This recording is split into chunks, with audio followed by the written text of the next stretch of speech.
স্বাগত জানাচ্ছি খাতুনগঞ্জ থেকে মতিঝিলে। সাথে আছে আমি শামীম জাহেদি। আজ আমাদের আলোচনার বিষয় ধানের দাম। এ নিয়ে আমাদের সাথে কথা বলতে স্টুডিওতে রয়েছেন শেরে বাংলা কৃষি বিশ্ববিদ্যালয়ের অধ্যাপক ডক্টর এ.কে.এম. রুহুল আমিন এবং বাংলাদেশ রাইস মার্চেন্ট অ্যাসোসিয়েশনের সহসভাপতি জাকির হোসেন।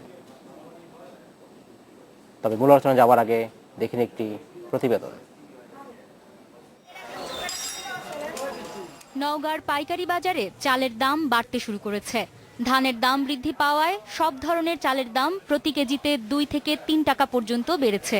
মোটা জাতের ধান 700 টাকা থেকে 750 টাকা এবং চিকন জাতের ধান 850 থেকে 950 টাকা দরে বিক্রি হচ্ছে। ধানের এই মূল্য বৃদ্ধির কারণে ক্ষতির মুখে পড়তে হচ্ছে বলে জানিয়েছেন খাদ্য গুদামে চাল সরবরাহের জন্য চুক্তিবদ্ধ মিলাররা। এতে সমস্যায় পড়েছেন চালের ভোক্তারাও। তবে লাভবান হচ্ছেন মজুতদার ব্যবসায়ীরা। নানা রকমের ধান নানান দাম, এখন ধানের দামটা বেশি হচ্ছে।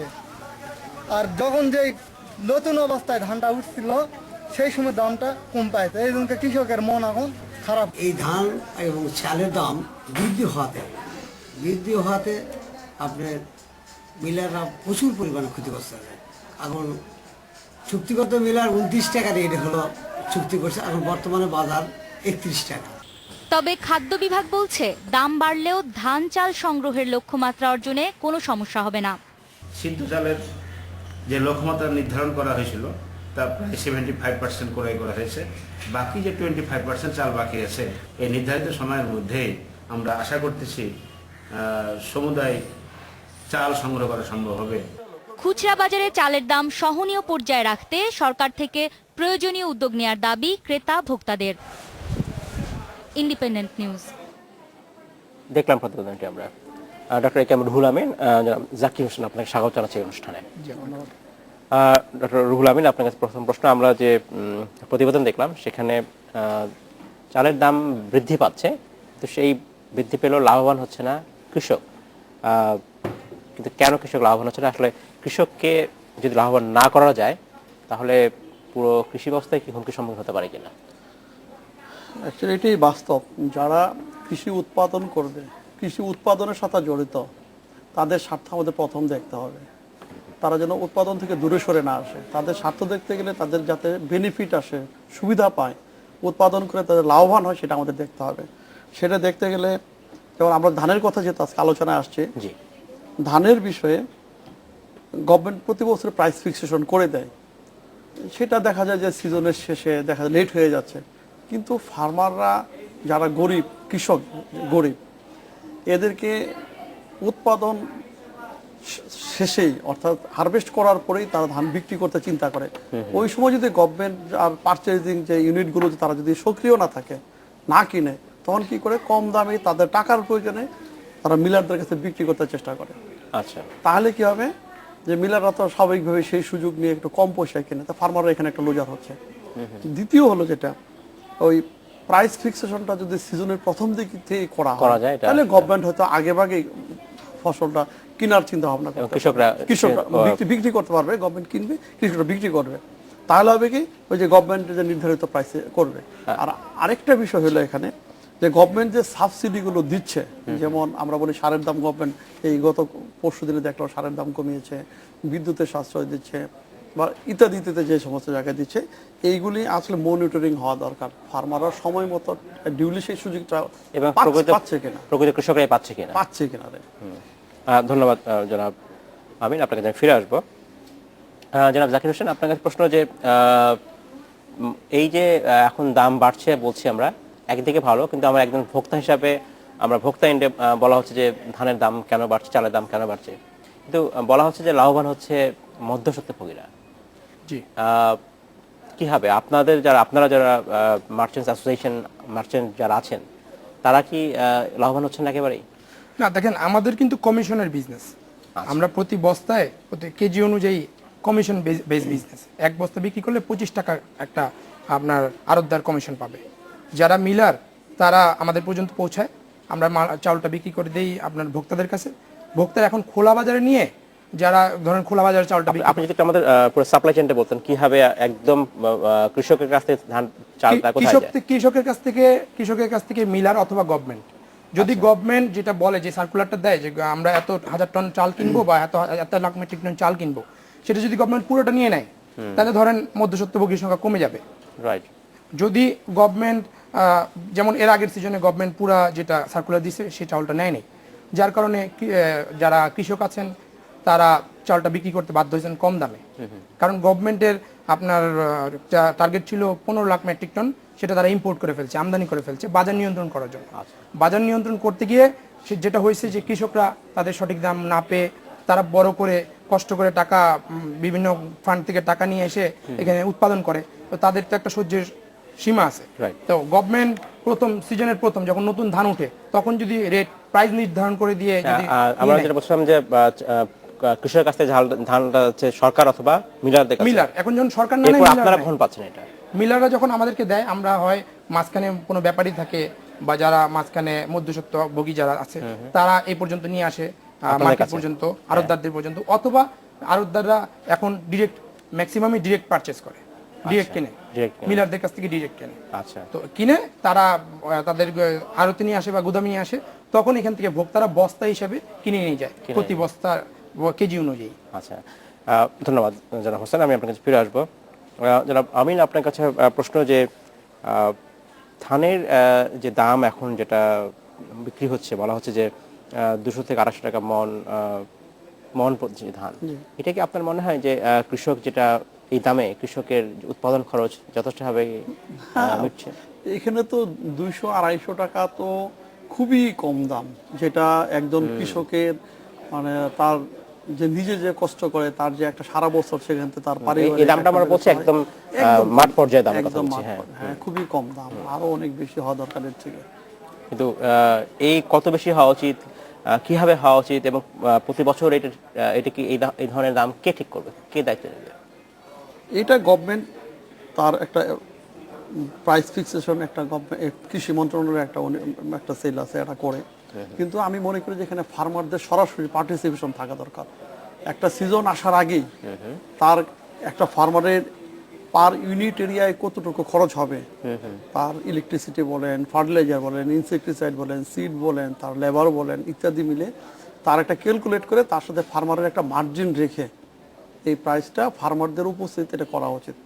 তাহলে হবে কি, ফার্মাররা যে পরিমাণ মানে উৎপাদন খরচ হবে তার চেয়ে বেনিফিট তারা একটা পাবে। এবং শুধু এইটাই নয়, এর সাথে যে গভর্নমেন্ট যে প্রাইসটা ফিক্স করেছে সেই ফিক্স প্রাইসে ফার্মাররা বিক্রি করতে পারছে কিনা টোটাল, সেইটাও আমাদের এনশিওর করতে হবে। আচ্ছা আচ্ছা, তাহলে হয়তো ফার্মাররা এখানে বেনিফিট হবে। আচ্ছা, ধন্যবাদ ডক্টর আমিন, আমি আপনার কাছে ফিরে আসবো। জনাব হোসেন, আপনার কাছে প্রশ্ন যে উনি যেটা বলছিলেন যে মনিটর করতে হবে যে ফার্মাররা যে দামে যদি ফিক্স করা হয়ে থাকে সেটা সেই দাম বিক্রি করতে পারছে কিনা। এটা কি সম্ভব আসলে মনিটর করা? এত বড় দেশে এত গভর্নমেন্টের মেশিনারিতে এতটা আসলে সম্ভব নয়। না, সম্ভব। সেক্ষেত্রে হ্যাঁ, আপনার কি সম্ভব কিনা? আমার মনে হয় সম্ভব। সম্ভব। প্রত্যেকটা সিজনের আগে গভর্নমেন্ট যদি মনিটরিং টিম করে বা গভর্নমেন্ট আমাদের দেশে যদি নীতিমালাটা ঠিক থাকে যে হ্যাঁ মনিটরিং টিম করে দিব, খাদ্য এবং কৃষি মন্ত্রণালয়ের সমন্বয়ে এবং স্বরাষ্ট্র মন্ত্রণালয়ের সমন্বয়ে যদি টিম করে দিবে, তারা যদি ধরেন মনিটরিং করে যে আসলে কৃষক টাকাটা পাচ্ছে কিনা, কৃষক ঠিক মতো পাচ্ছে কিনা, দামটা ধানের দাম উচিত দামটা পাচ্ছে কিনা। কৃষক যদি ধানের উচিত দাম না পায় পরের বছর তো কৃষক আপনার উৎপাদন করবে না, অন্য দিকে চলে যাবে, অন্য শস্যতে চলে যাবে। তাহলে আমাদের ধানের উৎপাদন কমে যাচ্ছে। লম্বা সময়ে লং টার্ম বেসিসে কিন্তু আমরা ক্ষতিগ্রস্ত হচ্ছি, দেশের ভোক্তা সাধারণ ক্ষতিগ্রস্ত হচ্ছে। সাবকন্টিনেন্টের তুলনায় আপনি ভারত পাকিস্তান শ্রীলঙ্কা এদের তুলনায় কিন্তু বাংলাদেশের ধানের দাম চালের দাম এখনো অনেক কম। আচ্ছা, কম, যেটা আমরা জানি। এবং এটাকে মনিটরিং টিম না করলে, মনিটরিং ব্যবস্থা না করলে, যদি আমলাতান্ত্রিক জটিলতার মধ্যে ফাঁসিয়ে রাখা হয় এবং শুধু মন্ত্রণালয়ের উপরই দায়িত্ব বর্তায়, তাহলে কিন্তু আসলে হবে না। প্রত্যেক সিজনের আগে আপনার পূর্ব অবস্থা নিতে হবে, পূর্ব সতর্ক অবস্থা নিতে হবে। ধরেন আগামী 2 মাস পরে সিজন, এখন থেকে ব্যবস্থা নিতে হবে যে আসলে কিভাবে কি করবে সরকার, কতটুকু নিয়ে। মাঠের চাল দেখে আমদানিতে যেতে হবে। মাঠের চাল রেখে সরকার যদি আমদানিতে চলে যায়, ইম্পোর্টে চলে যায়, তাহলে কিন্তু কৃষক দাম পাবে না। কৃষক যদি দাম হারায়, পরের বার কৃষক উৎপাদনে যাবে না, পরের বার আবার দাম হারায়, আবার উৎপাদনে যাবে না। এতে করে কিন্তু বাংলাদেশের সাধারণ মানুষ কিন্তু আরো বেশি দামে পরের 2-4-5 বছর পর আরো বেশি দামে চাউল কিনে খেতে হবে। এইদিকে গভর্নমেন্টের নজর দিতে হবে এবং মনিটরিং যে টিম সেটা করতে হবে এবং এটা করা সম্ভব। সবার সমন্বয়ে করা সম্ভব, অবশ্যই সম্ভব, আমি আশা করি। ধন্যবাদ আপনাকে ডক্টর আমিন। একই সাথে খুচরা বাজার, খুচরা পর্যায়ে একদম খুচরা যেটা ভোক্তা, তাদের কথাও সরকারকে চিন্তা করতে হয়। সেইখানেও দামে কি সহনীয় যদি আমরা করতে বলি, আমাদের ভাষা যদি সহনীয় হয়, সেই সহনীয় করতে গেলে কি কৃষক পর্যায়ে ধানের দাম কি যথেষ্ট বেশি বেশি হবে, না তাদের ক্ষতিগ্রস্ত হবে? তারা আসলে কাকে রক্ষা করা উচিত? অ্যাকচুয়ালি আমরা প্রথম তো আমাদের উৎপাদক যারা উৎপাদন করে ফার্মার, তাদের তো চিন্তা করতে হবে এবং তাদের উৎপাদন খরচের উপর ভিত্তি করে খুচরা বাজারের মূল্য ঠিক করতে হবে। এখন আমরা যদি খুচরা বাজারের মূল্য ঠিক করে দিই, উৎপাদন কত হলো সেদিকে চিন্তা না করে, তাহলে তো ফার্মার এখানে লুজার হবে। আচ্ছা, সুতরাং এই বিষয়টা আমাদের মাথায় রেখে, তাহলে এই বিষয়টা আমাদের মাথায় রাখতে হবে যে সরকার যখন বছর আমরা যেভাবে বলছেন যে প্রথমেই যখন ধানের দাম নির্ধারণ করবে, একই সাথে খুচরা পর্যায়ে চালের দামও একটা থাকা উচিত, না হলে একটা ইমব্যালেন্স হয়ে যাবে, imbalance হবে। মাঝখানে হয়তো কেউ সুবিধা নিয়ে নেবে, সেটা যেন না আসে সেটা আমাদের একসাথে চিন্তা দেখা করতে হবে। হবে। ধন্যবাদ। আমাদের সময় হচ্ছে বিরতিতে যাবার, ফিরে এসে আমরা আবার কথা বলবো এখান থেকে। সময় হলে একটা বিরতিতে যাবার, ফিরছি শীঘ্রই, সাথেই থাকবেন।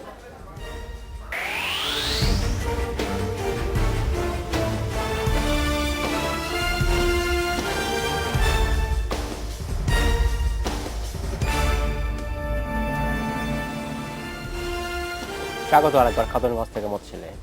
আজ আমরা কথা বলছি ধানের দাম নিয়ে। এই নিয়ে আলোচনা করতে আমার সাথে স্টুডিওতে রয়েছেন শেরে বাংলা কৃষি বিশ্ববিদ্যালয়ের অধ্যাপক ডক্টর এ.কে.এম. রুহুল আমিন এবং বাংলাদেশ রাইস মার্চেন্ট অ্যাসোসিয়েশনের সহসভাপতি জাকির হোসেন। জনাব জাকির হোসেন এবং ডক্টর রুহুল আমিন, আপনাদেরকে স্বাগত জানাচ্ছি এই অনুষ্ঠানে আরেকবার। জনাব হোসেন, আপনাকে প্রশ্ন। আমরা কথা বলছি যে ধানের দাম নিয়ে, চালের দাম নিয়ে সবকিছু, কিন্তু চালের আমরা যেটা বলে থাকি যে দামের ক্ষেত্রে কৃষক লাভবান হচ্ছেন, এটা আমরা জানি, কিন্তু অ্যাট দ্য সেম টাইম যখন ভোক্তা পর্যায়ে আসে, একদম রিটেল সেলিং যখন হয়, তখন বাজার প্রত্যেক একটা বাজারে এক ধরনের দাম বিরাজ করে। এইটা কেন এই যে কিভাবে এটাকে রোধ করা যায়, নিয়ন্ত্রণ করা যায় কিভাবে সম্ভব?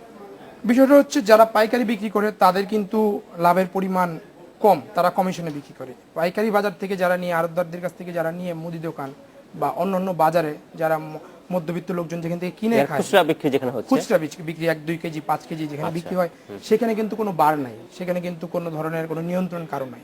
সেটা এফবিসিসিআই, সরকার এভাবে তাদেরকে মিলে যদি একটা সমন্বয় কমিটি করে সেটা যদি করা যায় এবং বাজার কমিটি যদি নিয়ন্ত্রণ করে যে না, চালের দাম এটা তো বাংলাদেশের মানুষের প্রধান খাদ্য, এটা তো কোনো দল মতের না, তো ওইখানে যদি একটু গুরুত্ব দেওয়া হয়, প্রতিটা ক্ষেত্রে যদি গুরুত্ব দেওয়া হয় যে না, ভোক্তা পর্যায়ে চাল এত বেশি দামে দেওয়া যাবে না, সব জায়গায় তো নিয়ন্ত্রণ আছে। মিলাররা স্টক করলে এখানে সমস্যা আছে, আড়তদাররা বেশি লাভ করলে সমস্যা আছে, কৃষকরা পয়সা পাচ্ছে না, আবার কৃষকদের ধানের ক্ষেত্রে সমস্যা আছে, কিন্তু খুচরা পর্যায়ে যারা বিক্রি করছে তাদের এখানে নিয়ন্ত্রণ থাকা উচিত আমি মনে করি। যদি না থাকে তাহলে কিন্তু ভোক্তারা বেশি দামে কিনে খাচ্ছে। এত দোকান, এত কিছু কিভাবে মনিটরিং করবে গভর্নমেন্ট? গভর্নমেন্ট যদি চেষ্টা করে, চিন্তা করে, সেটা তো আসলে করা সম্ভব, কারণ সব তো গভর্নমেন্টকে করতে হয় না। গভর্নমেন্ট সার্কুলার জারি করলো, এফবিসিসিআই কে দায়িত্ব দিল। এফবিসিসিআই একটা বাংলাদেশের অনেক বড় সংগঠন, তারা বাজারে গিয়ে কমিটিতে, এফবিসিসিআই এখন অনেক অ্যাক্টিভ সংগঠন। এফবিসিসিআই যদি বাজারে বলে দেয় কমিটি, এফবিসিসিআই তো বিজনেসম্যানদের সাথে বা ব্যবসায়ীদের সাথে লিঙ্ক অনেক ভালো, তো ওনাদেরকে যদি দায়িত্ব দেওয়া হয় তারা কিন্তু এটা করতে পারে এবং এটা কিন্তু সম্ভব, অসম্ভব কিন্তু না। ধন্যবাদ। আপনার কাছে ফিরে আসবো। ডক্টর আমিন, আপনার কাছে প্রশ্ন, সেটা হচ্ছে ধান বা চাল উৎপাদনের ক্ষেত্রে আমরা একটা বড় জিনিস দেখি, সেটা হচ্ছে যে বছর বাম্পার ফলন হয় কৃষকরা ক্ষতিগ্রস্ত বেশি হয়, তার ধান পায় না। আবার দেখা যায় এই ক্ষতিগ্রস্তের ফলে পরবর্তী সিজনে আবার ধান কৃষকরা উৎপাদন করে না, আবার সেই বছর ঘাটতি দেখা দেয়। এই যে একটা মিসম্যাচ এখানে, এটা আসলে কি সম্ভব? এটা কি দূর করা সম্ভব কিনা কোনোভাবে? এটা তো সম্ভব। কারণ হলো যে ফার্মারদের টেন্ডেন্সি থাকে কোনো ক্রপে যদি দাম বেশি পায় সেটা বেশি পরিমাণ জায়গায় আরো করবে। তো এখন আমাদের তো চাহিদা একটা নির্দিষ্ট আছে, যেমন ধান আমাদের বছরে এতটুকু লাগবে, এর বেশি লাগবে, নিশ্চয়ই একটা পরিসংখ্যান রয়েছে। এখন এই বছর দেখা গেল কোনো একটা ক্রপ, সাপোজ ধান বা পাট বেশি দাম পেলো, কারণ গত 2 বছর বা 3 বছর আগে করে লুজার হয়েছিল, আস্তে আস্তে আবার এদিকে চলে আসছে ফার্মার। এখন গভর্নমেন্টকে করতে হবে তার যে পরিমাণ একটা এরিয়া ফিট, যে এই পরিমাণ জায়গার বেশি এই বছর এই ধান করতে পারবে না বা পাট করতে পারবে না, একটা ক্রপ করতে পারবে না, এটা গভর্নমেন্টকে একটা নিয়ন্ত্রণ থাকতে হবে। যদি না থাকে তাহলে তো ফার্মারের টেন্ডেন্সি গত বছর যেটা দাম পেয়েছে এটা আগামী বছর সেটা করবে, তার বছর আবার করবে। কিন্তু যখন বেশি ফার্মার করবে তখন তো আর বেশি সেল তো আর বেশি হবে না। এটাও কি সম্ভব মনিটর করা গভর্নমেন্টের? এটা কবে সম্ভব? ডিএ একটা বড় ডিপার্টমেন্ট, বাংলাদেশের রুট লেভেল পর্যন্ত ডিপার্টমেন্ট অফ এগ্রিকালচার এক্সটেনশনের লোকজন রয়ে গেছে, এটা সম্ভব না। কিন্তু এখানে কি এক ধরনের একজন কৃষক যদি মনে করে তার সে ধান উৎপাদন করবে, সরকার বাধা দেয় আর কি? তাহলে তো এই বিষয়টা আসবে, এই প্রশ্নটা আসবে তখন। আসবে অবশ্যই। একটা আপনার কথাটা সে যুক্তিযুক্ত এখানে। হ্যাঁ, কিন্তু গভর্নমেন্টের একটা দায়িত্ব আছে যে তাহলে গভর্নমেন্ট আমরা কেন করছে, খাবারের দাম বেড়ে গেছে আমরা কেন হইচই করছি, গভর্নমেন্ট দাম বাড়া দিচ্ছে, এই সরকারের দাম বেড়ে গেছে, ওই সরকারের দাম বেড়ে গেছে, এখন কমে গেছে, এটা কেন বলি? গভর্নমেন্টকে অবশ্যই কিছু একটা দায়িত্ব নিতে হবে, এবং গভর্নমেন্টের একটা দায়িত্ব তার দেশের জনসাধারণের খাদ্য যে এই বছরের প্রোডাকশন চাহিদা কত, সরবরাহ কেমন হওয়া উচিত, তার একটা প্রোডাকশন সেভাবে হওয়া উচিত। এবং সেই সাথে হলো যে আবহাওয়া, আমাদের দেশের আবহাওয়া দিকটা কিন্তু আসলে আনপ্রিডিক্টেড। এই আবহাওয়া সাইডটা অন্যান্য উন্নত বিশ্বে কিন্তু আমরা দেখি যে 1 মাস বা 6 মাসের পরে কি হবে এটা কিন্তু আগেই বলে দেয়, ওইভাবে তারা প্রোটেকশন নেয়। আমাদের ওই আবহাওয়া সেক্টরটাকে আরো শক্তিশালী হওয়া দরকার, যাতে আমরা প্রিডিকশন করতে পারি এই বছর আমরা এত করলাম, এই পরিমাণ ফলন হবে, ন্যাচারাল ক্যালামিটিস নষ্ট হবে না। এই সেটটা আমাদের শক্তিশালী করতে হবে। ন্যাচারাল ক্যালামিটি হতেই পারে, তখন সেক্ষেত্রে তখন কি আবার গভর্নমেন্টকে আমদানি করতে হবে? গভর্নমেন্ট একটা রিজার্ভ ফান্ড প্রতি বছরই থাকে, এবং যখন দেখা যায় গভর্নমেন্ট আগে থেকে অনুমান করতে পারছে, হঠাৎ করে তো কিছু হয়ে যায় না। যা রিজার্ভ থাকে কিছুদিন চলে, তারপর আর শর্ট পড়লে আমদানি, এই ফাঁক আমদানি করবে, গভর্নমেন্ট করছেও সবসময়। আপনার কি মনে হয় যে গভর্নমেন্ট যদি প্রতি বছর এরিয়া ভিত্তিক এক ধরনের হিসাব রাখে যে এবছর এই পরিমাণ জমিতেই ধান উৎপাদন হবে, এর বেশি হবে না, তো এটা কি না, আমি আসলে বিনয়ের সহিত এটার সাথে দ্বিমত পোষণ করতে চাই। কারণ হলো কৃষকের স্বাধীনতা রয়েছে, কৃষক কি উৎপাদন করবে, আচ্ছা, এবং গভর্নমেন্টের ক্যাপাসিটি বাড়াতে হবে, যে গভর্নমেন্ট শেড নির্মাণ করবে, গোডাউন নির্মাণ করবে, এত ক্ষেত্রে সাবসিডি দেয়, শিক্ষা, অন্যান্য ক্ষেত্রে গভর্নমেন্ট ধান যেটা বাংলাদেশের মানুষের প্রধান খাদ্য, এটা কোনো দলমতের না, সেখানে গভর্নমেন্ট সাবসিডি দিবে আর বার কেন করবে যে কৃষক এটা উৎপাদন করতে পারবে না? গভর্নমেন্ট যদি গোডাউন শেড বাড়ায় 15 লাখ মেট্রিক টনের জায়গায় যদি 20 লাখ 25 লাখ করে, তাতে তো গভর্নমেন্টের কোনো অসুবিধা নেই। এটা তো মানুষ কম দামে চাল কিনে খেতে পারবে, এবং কৃষকরাও ন্যায্য মূল্য পাবে। কৃষকদেরকে বাঁচাতে হবে, ভোক্তাদেরকে বাঁচাতে হবে, যারা এই সেক্টরে যারা জড়িত, ব্যবসা যারা করে, সবাই তাহলে বাঁচবে। আচ্ছা, জনাব আমিন, আপনার কি মনে হয়? আমার হাতে সময় খুবই কম, সংক্ষেপে। না, ঠিক আছে, আমি সংক্ষেপে বলবো। এখানে বিষয়টা হলো যে শুধুই যদি ভাত খেয়ে মানুষ বাঁচতো তাহলে তো আদার্স কিছুর প্রয়োজন ছিল না। যে আমাদের ডালের দরকার আছে, সরিষার দরকার, তৈলের জন্য দরকার আছে, জুটের দরকার আছে। জমি তো নির্দিষ্ট ভাই, প্রতি বছর জমি ইন্ডাস্ট্রিয়ালাইজেশনের জন্য প্রচুর পরিমাণ জমি নষ্ট হয়ে কমেও যাচ্ছে। তাহলে আমাদেরকে তো এই জমির ভিতরে যা আছে এর ভিতর প্ল্যানিং করতে হবে, এবং যেহেতু রাইস আমাদের মূল খাবার, এটাকে প্রাধান্য দিয়ে পাশাপাশি অন্যগুলো করতে হবে, তারপরে সম্ভব হবে, তাহলেই সম্ভব হবে। আচ্ছা, ধন্যবাদ। আমার হাতে আমি ছোট্ট অন্য একটা বিষয় দৃষ্টান্ত করি, আপনার সময় খুবই কম। জি, পরিবহন একটি এখন বাংলাদেশের খাদ্য পরিবহন দাম কমা বাড়ার ক্ষেত্রে বড় ভূমিকা পালন করছে বলে আমরা প্রায় দেখে থাকি। যে এই ক্ষেত্রে আসলে আপনার কি মনে হয়, কি ধরনের পরামর্শ থাকা উচিত? মূলত চালের পাইকারি বা চালটা যেখান থেকে উৎপাদন হয়, নওগাঁ, রাজশাহী, দিনাজপুর, বগুড়া, এই অঞ্চল থেকে ঢাকাতে চালটা ঢুকে বা বিভিন্ন অঞ্চলে যায়।